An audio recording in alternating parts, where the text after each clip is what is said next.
ఇంకొక విషయం, ఏ రాష్ట్రంలో ఎవరికి దేశంలో కూడా ఎవరికి రానటువంటి క్రేజు ఇవాళ పవన్ కళ్యాణ్ గారికి ఉన్నది. నేను ఎందుకు చెప్తున్నానంటే ఎలక్షన్ల ముందున్న క్రేజ్ కాదు నేను చెప్పేది. ఎలక్షన్లు అయిన తర్వాత పవన్ కళ్యాణ్ ఇవాళ 100 రెట్లు పెరిగాడు. ఆయన 1, 10 కాదు 100 రెట్లు పవన్ కళ్యాణ్ గారు పెరగడం జరిగింది. కానీ మనం అందరూ కూడా ఈ సభ ద్వారా తెలుసుకోవాల్సింది ఏంటంటే పవన్ కళ్యాణ్ గారితో పాటు మన పార్టీని కూడా మనం పెంచుకుంటూ వెళ్ళాలి. ఆ పెంచుకోవడానికి మీ అందరి సహకారం కావాలని చెప్పి నేను కోరుకుంటా ఉన్నాను.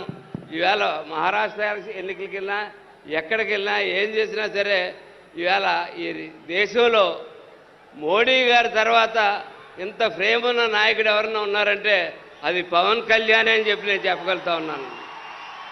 అట్లాగే నేను నా సొంతంగా చాలామందితో మాట్లాడుతుంటే ఆ మాటల సందర్భంలో సౌత్ ఇండియా మోడీగా పవన్ కళ్యాణ్ గారిని అభివర్ణిస్తున్న అనేక మంది స్నేహితులు నా ప్రయాణంలో చాలామంది ఎదురైన సందర్భం కనపడతారు.